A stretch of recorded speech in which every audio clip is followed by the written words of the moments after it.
예수 그리스도가 이 땅에서 지내온 복음의 생활들이 있습니다. 그 내용들이 마태, 마가, 누가, 요한복음 이 사복음서에 써 있죠. 근데 이 마태, 마가, 누가, 요한복음은 같은 내용을 가지고 다른 시각에서 그 성경의 사건들을 표현한 내용들이 꽤 많아요. 마태복음에만 있는 사건이 있고요. 마가복음에만 있는 사건이 있고 각 선신서에 고유적으로 있는 사건이 있지만 많은 사건들이 이 사복음서하고 어우러져서 하나님의 복음의 내용들이 기술되어 있습니다. 어디에는 간략하게 쓰고 어디에는 좀 더 풍성하게 그 내용을 쓰고요. 이런 형태로 되어 있어요. 원문으로 보면 한글로 보면 A라는 단어로 이 사복음서에 똑같이 한글 단어로는 이렇게 써 있는데 마태복음에는 헬라어로 이런 단어를 쓰고 A라는 단어를 쓰고 마가복음에는 B라는 단어를 쓰고 누가복음에는 C라는 단어를 씁니다. 이런 게 좀 특색이 있죠. 그래서 단어로 볼 때 같은 의미로 본다는 거죠. 단어는 다르지만 그 문장상에서 얘기하는 내용들 때문에 그 단어의 의미는 같은 의미로 보여진다는 거죠. 특히 마태, 마가, 요한복음 조금 다릅니다. 요한복음은 오늘 여러분과 함께 나눌 은혜 중에 하나겠지만 똑같은 사건을 다른 시각으로 표현했다는 거죠. 그렇게 보지 않으면 이 성경이 따로따로 보게 된다는 거죠. 내용은 다른데 그 안에 이면적인 내용으로 들어가면 같은 내용이라는 거죠. 마태, 마가, 누가, 요한복음 이 사복음서에서 써 있는 내용들은 무언가 한 가지를 표현하기 위해서 성경이 기록되었다는 겁니다. 예수 그리스도가 요단강에서 세례를 받고 올라오셔서 제일 먼저 하신 일이 성령에 이끌려 광야로 갑니다. 광야로 가서 시험하는 자 마귀하고 이야기를 나누는 이야기들이 있습니다. 그 다음에 누구를 만나냐면 제자들을 만납니다. 오늘은 예수 그리스도가 마태, 마가, 누가에서 제자들을 만나는 내용들을 여러분과 함께 살펴보겠습니다. 마태, 마가, 누가는 거의 비슷한 내용으로 써 있어요. 근데 요한복음은 제자 만나는 건 맞습니다. 근데 다른 내용으로 쓰여져 있다는 거죠. 그래서 왜 그런 부분이 쓰여 있을 때 우리는 성경을 어떻게 봐야 되는지 여러분들하고 오늘 은혜를 나눠보도록 하겠습니다. 제가 다른 시간에는 주로 단어 갖고 많이 단어로 이렇게 해서 많은 부분 좀 깊숙이 들어갔는데 이 수요 기도회에서는 개념으로 지금 이 내용이 무엇을 얘기하고 있는가 그리고 왜 이렇게 성경이 기술되어져 있나 이런 부분에 개념적인 부분에서 제가 여러분과 은혜를 나누도록 하겠습니다. 화면을 보시면 마태복음 4장 18절서부터 25절까지 누굴 만나느냐면 시몬이라는 베드로하고 그 동생 형제 안드레를 만납니다. 이 사복음서의 내용에서 다 똑같이 만나요. 이 두 형제를.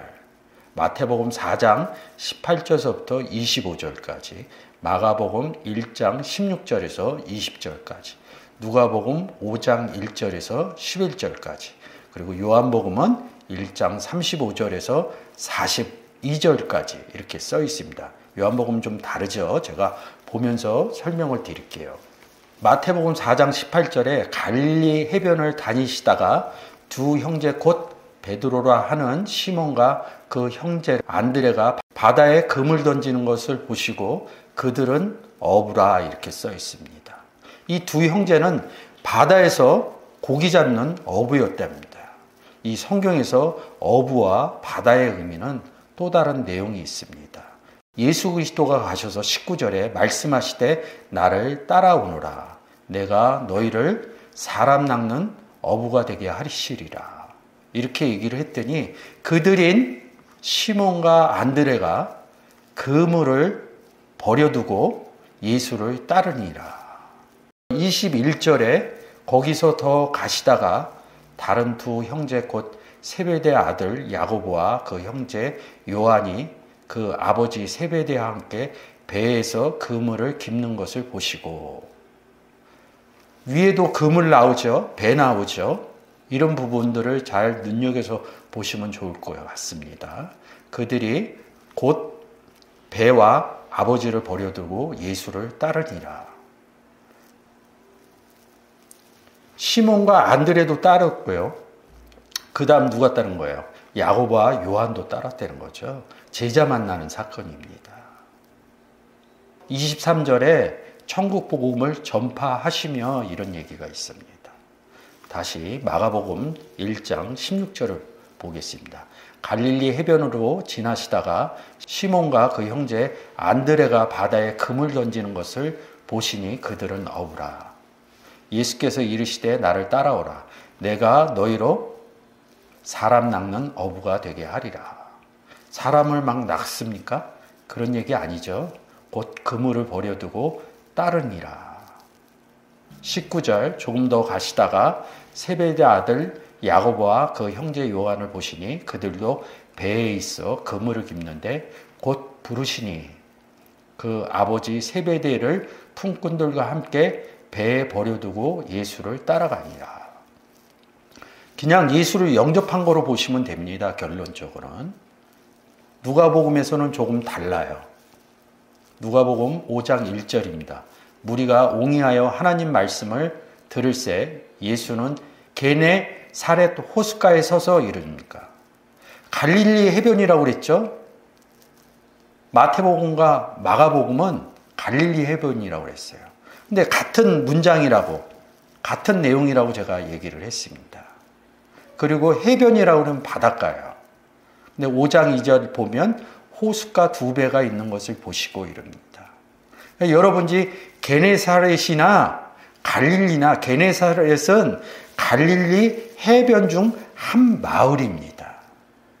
그런 부분에서 왜 이게 다르지 이렇게 생각하시면 안 됩니다. 지도적으로 좀 보셔야 되는데 갈릴리 해변에 있는 한 마을이에요. 게네사렛은 바닷가라고 그러잖아요. 누가복음에서는 호숫가라고 그럽니다. 호숫가나 중요한 것은 물가라는 거죠. 성경에서 얘기하는 것은 바다 얘기를 하려고 그러는 게 아닙니다. 물의 근원적인 물을 얘기하는 겁니다. 그래서 어느 본문은 갈릴리 해변 이렇게 쓰고 어느 부분에는 호숫가 이렇게 쓰는 겁니다. 근데 여러분이 갈릴리 해변을 보거나 호숫가를 보거나 똑같은 곳으로 보시면 된다고 생각합니다. 지도상으로 여러분들이 찾아보면 볼 수 있습니다. 누가복음 5장 3절입니다. 예수께서 한 배에 오르시니 이렇게 얘기합니다. 마태, 마가에서는 배에 오른다는 얘기가 없어요. 이거 굉장히 중요합니다. 왜 배에 올랐는지. 그 배는 시몬의 배라. 육지에 조금 떼기를 정하시고 앉으사 배에서 물을 가르치시니 말씀을 마치시고 시몬에게 이르시되 깊은 데로 가서 그물을 내려 고기를 잡으라 이런다. 시몬이 대답하여 가로되 선생님이여 우리들이 밤이 맞도록 수고하였을 때 얻은 것이 없지만 말씀을 의지하여 내가 그물을 내리리다 하고 그러한즉 고기를 애운 것을 심히 많아 그물이 찢어지는지라. 여러분 사복음서 내용을 같다고 그러는데 이 누가복음 5장에서는 깊은 데다 그물 던지라 이렇게 얘기를 하니까 그물 던져서 고기 잡는 내용으로 보셨어요. 근데 마태복음이나 마가복음에서 뭐라 그래요? 사람 낚는 어부가 되게 하리라 이런다. 누가에 의해서? 예수 그리스도에 의해서, 말씀에 의해서. 근데 누가복음에 와서는 깊은데 그물을 던져서 고기를 잡았다. 이 고기라는 단어가 이크티스입니다. 그리스도는 하나님 아들이시오 구원자시니라 이런 뜻입니다. 고기를 잡는다는 것은 구원의 의미가 들어가 있다는 거죠. 시몬과 안드레가 예수 그리스도를 따랐다는 것은 그건 무엇이냐면 예수 그리스도를 영접했다는 의미를 내포하고 있고요. 그리고 왜 이들이 사람 낚는 어부가 되느냐. 사람을 못 낚아요. 네, 지금 오순절이죠. 오순절 때 베드로가 사도행전 2장에서 성령이 내 안에 있음을 깨달아 복음을 전하기 시작해서 베드로가 하루에 3,000명씩 제자의 수를 더하더라 이렇게 써 있습니다. 그 얘기는 뭐예요? 복음을 전해서 구원을 시킨 거거든요. 사람 낚는 어부가 된 거거든요. 그래서 누가복음에 깊은 데 가서 그물을 던져라 이렇게 얘기를 하시는 겁니다. 누가복음 5장 7절 이에 다른 배에 있는 동물을 손짓하여 와서 도와달라 하니 저희가 와서 2배에 채우게 잠기게 되었더라. 시몬 베드로가 이를 보고 예수 무릎 아래 엎드려 가로되 주여 나를 떠나소서. 그러면서 9절 10절에서 뭐라 그러냐면 죄인이다 이렇게 얘기합니다. 왜 죄인이라고 그래요? 왜 베드로가 죄인이라고 그럴까요? 8절에 나는 죄인으로서이다 이럽니다. 왜 죄인이라고 그랬어요? 마태복음에서 마가복음에서 예수 그리스도를 쫓았거든요. 예수 그리스도를 쫓기 전에는 죄송한 얘기인데 예수를 영접 안 하면 잘못 안 해도 하나님 나라에선 죄인이라고 그래요. 제가 예수 영접하기 전에요. 저는 세상에서 형법을 어기고 쉽게 얘기해서 그런 걸 어겨서 형무소를 다녀온 적은 없어요. 우리가 보통 형법을 어기거나 이래야지 죄인이라고 그러죠. 그거는 세상에서 얘기하는 죄인이고요. 성경에서 하나님 나라에서 얘기하는 것은 예수 그리스도를 영접하지 못한 상태를 죄인이라고 그런다고요. 나는 죄인입니다. 죄인입니다. 자꾸 이렇게 얘기를 하면 내가 죄를 졌습니다. 예수 영접하고 내가 죄인입니다. 죄인입니다. 자꾸 이렇게 얘기하면 뭐예요? 나는 예수 없어요. 예수 없어요. 이런 소리하고 같다고요. 그 얘기는 뭐예요? 난 예수 그리스도 영접하지 않았습니다. 나는 구원 얻지 못했습니다. 이런 얘기하고 다른 거예요. 우리가 기도할 때 죄를 사해달. 우리는 죄사함을 받았어요. 예수 그리스도를 영접하면 하나님 나라에선 죄사함을 받은 거예요. 세상에서 내가 형법을 어겼다고 해서 하나님을 믿는다고 해서 세상 죄가 사함받지 않아요. 그러니까 세상 죄를 잘못하고 예수 믿고 사함을 받았다고 그러니까 세상 사람들이 인정을 안 해주는 거예요. 우리가 죄사함을 받았다는 것은 예수가 없어서 구원을 얻었다는 얘기지. 제가 지금이라도 세상에서 죄를 졌어요. 근데 제가 예수를 영접한 상태고 하나님을 영접한 상태면 그 죄가 사해지지 않는다고요. 세상에서 정해놓은 형법의 값대로 저는 죄를 치러야 된다고요. 그건 세상 얘기라고요. 성경에서 얘기하는 것은 예수 그리스도를 영접하면 죄인의 신분에서 벗어난 거라고요. 이게 명확하지 않으니까 왜 예수를 영접했는지 아니면 세상에서 왜 죄인인데 죄사함을 받았다고 그러는지 마음대로 갖다 쓰는 거예요. 세상에서 죄 지면요 그 죄값 치러야 돼요. 아무리 예수 그리스도 영접해도요 죄값 치러야 됩니다. 성경에서 예수가 죄사함하는 사건을 보니까 그 내용의 의미를 모르니까 세상에서 죄져갖고 감옥에 가갖고 예수 영접해서 죄사함 받았다 이렇게 얘기하는데 그거 지극히 아주 잘못된 일입니다. 죄값 치러야 됩니다.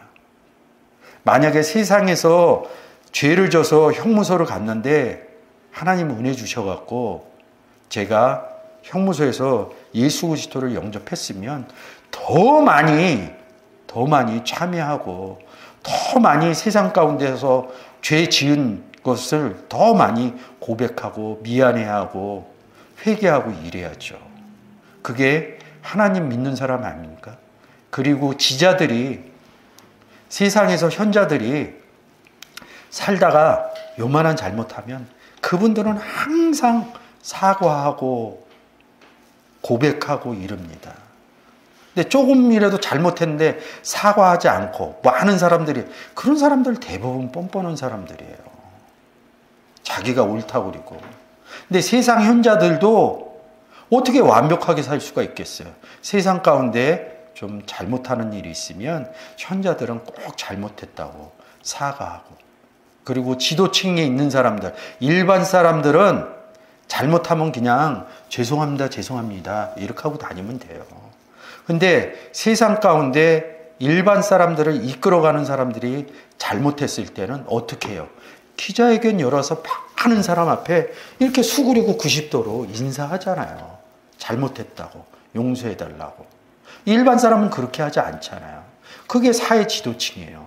세상 가운데 그러는데, 세상에서 내가 잘못해갖고 형무소 가갖고 예수를 영접했으면 이렇게 얘기해야죠. 내가 세상 가운데 그냥 살다 보니까 이런 잘못을 저질러 와서 여기 형무소에 들어와서 정말 참여하고 그랬는데, 내가 예수를 믿다 보니까 내가 정말 잘못했습니다. 그 전에 예수 믿기 전에도 잘못했다는 생각을 들었는데, 우리의 죄를 지으신 예수 그리스도를 내가 구주로 영접하고 보니까 정말 내가 세상 가운데서 범한 죄는 정말 잘못한 죄입니다. 제가 그 무엇으로도 용서받을 수 없습니다. 내 이 생활을 참회 가운데 마치면서 정말로 내가 예수 그리스도를 믿으니까 좀 더 참회하고 올바른 사람이 돼서 세상 가운데 나가서 정말 바른 사람으로 제 죄를 지었던 것을 사회에 갚으며 살 수 있는 사람이 되겠습니다. 이래야 되는 거 아니에요? 예수를 믿는다 그러면? 세상 죄하고 하나님이 말하는 죄하고는 다르다는 거죠. 그래서 8절에 나는 죄인이로소이다 이렇게 얘기한 것은 뭐냐면, 나는 구원받지 못한 자입니다. 구원을 받으려면 어떻게 해야 돼요? 사도행전 4장 12절에 이렇게 얘기하죠. 다른 이로서는 구원을 얻을 수 없나니 천하 인간의 구원을 얻을 만한 다른 이름을 우리에게 주신 일이 없습니다. 다른 이름 뭘 줬어요? 예수 그리스도를 주었다는 거죠. 이름을, 명칭을 준 게 아니라 예수 그리스도를 영접했다는 거죠. 더 이상 죄인이 아니고 의인이라고 그러는 거죠. 또 한번 얘기할까요? 세상 가운데 굉장히 어려운 일 당했을 때 살신성의로 살려주고 자기가 다치고 그러면 세상에서 의인의 상을 줘. 그건 세상의 의인의 상이에요. 하나님 나라에서는요, 예수 믿으면 의인이라고 그러는 거예요. 그걸 이신칭이라고 그럽니다. 의인이라고 불러줬다는 거죠. 아무 값 없이. 세상에서 그렇게 하면 표창장 주고 이렇게 하지만 삶에 나음도 생깁니다. 근데 예수 믿으면 같아요. 뭐가 다르냐? 구원의 삶이 다른 거예요. 그리고 이 땅을 떠나서의 이루어지는 부분들이 있다는 거죠. 우리가 세상 가운데서 잘 살면 이 세상 가운데서만 이루어지다가 끝납니다. 이 세상을 누리는 겁니다.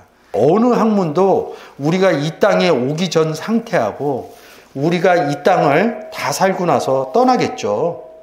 그 이후의 삶을 기술해낸 책이 없어요.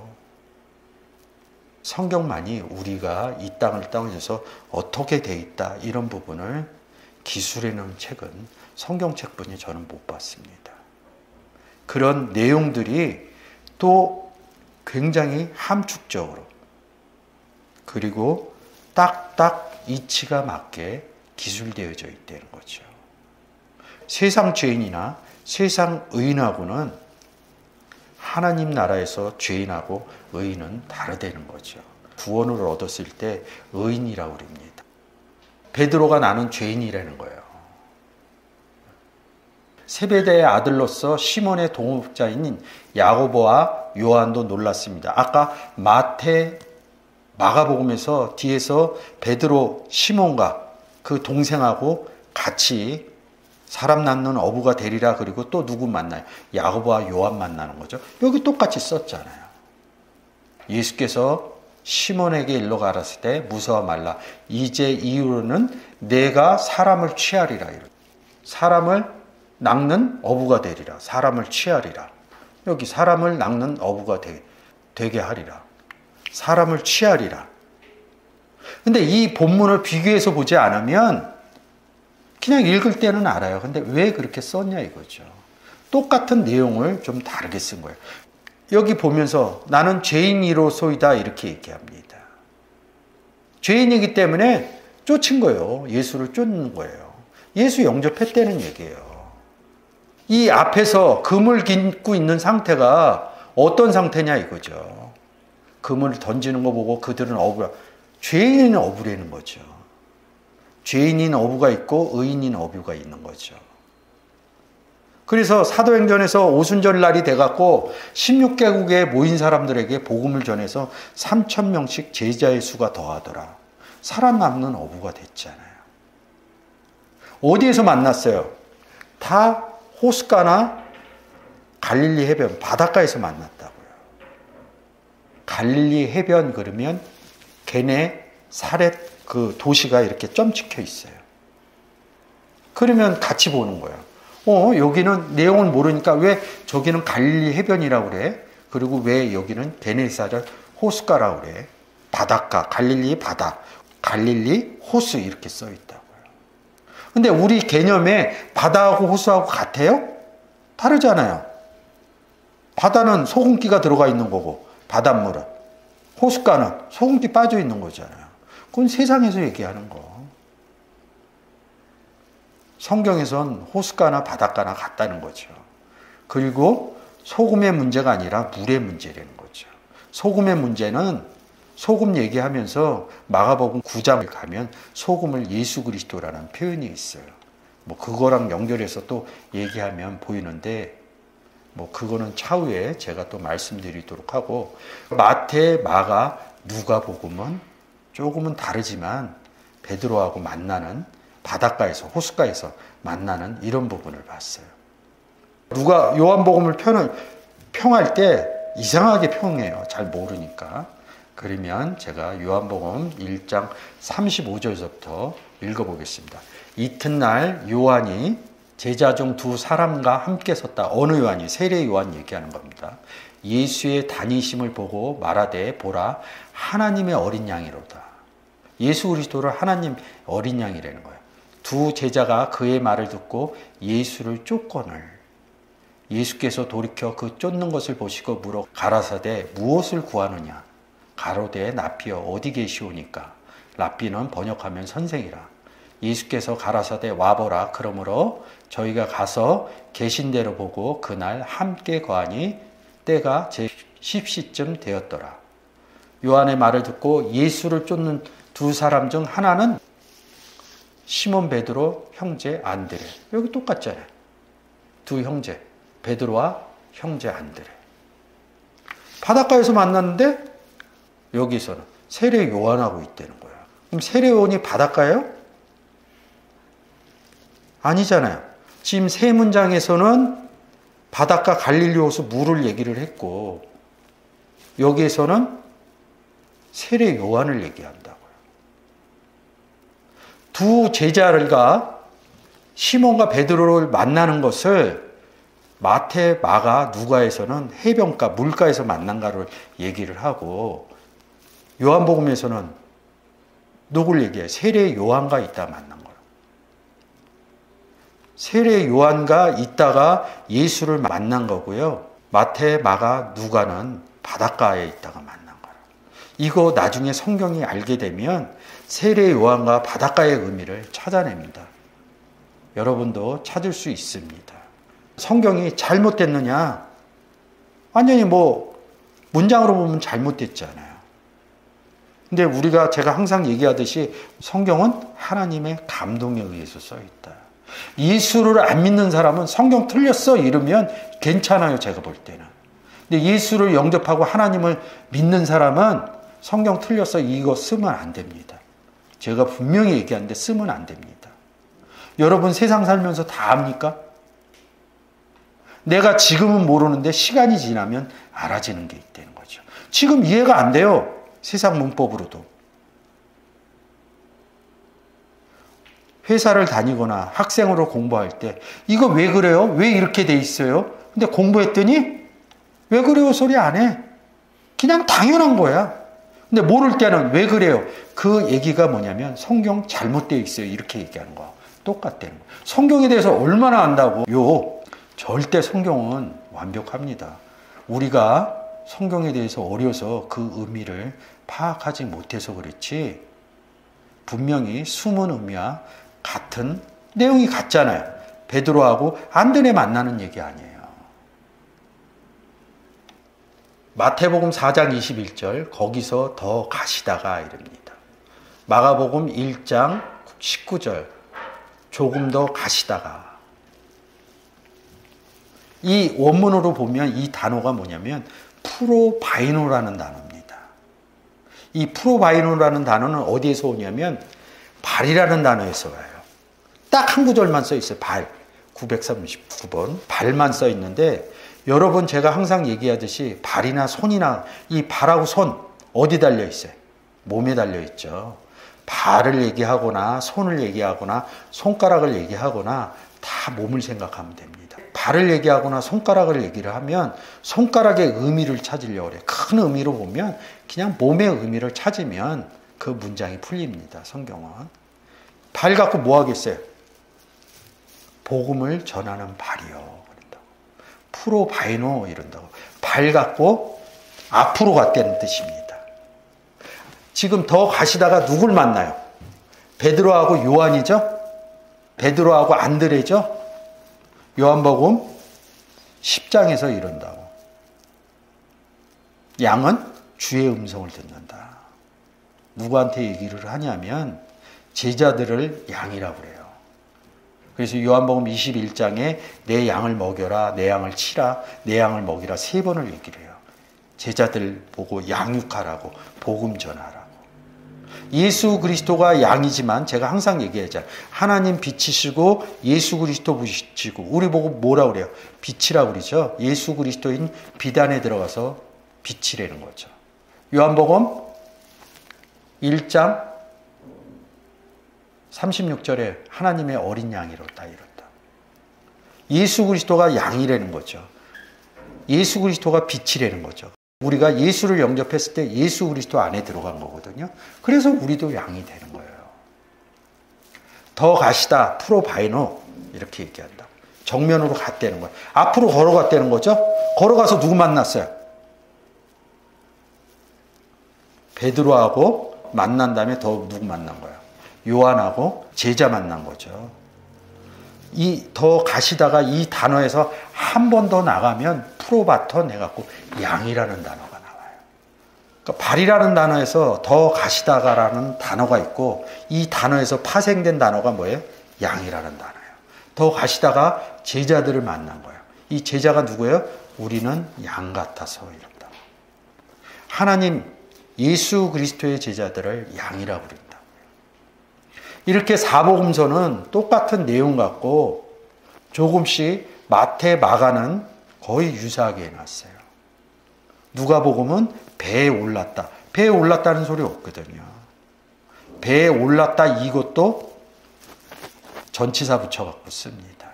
다 연결되어 있는 부분이에요. 좀 시간이 되면 그런 거 일일이 보여주면서 해드렸으면 좋겠는데, 발이라는 단어에서 다 나옵니다. 배에 오르사 이럴 때, 배에 올랐다 이럴 때, 더 가시다가 이거하고 같은 의미입니다. 누가복음 5장은 다르고요. 조금 더 다른 시각에서 성경을 볼 수 있게끔 했고요. 요한복음에서는 세례 요한을 통해서 만나는 얘기라는 거죠. 근데 결론적으로 얘기하면 다 내용은 다르지만 똑같은 내용이라는 거죠. 제자를 만났다는 게 뭐예요? 이 네 본문은 예수 그리스도 영접해서 구원 얻은 얘기를 한 거죠.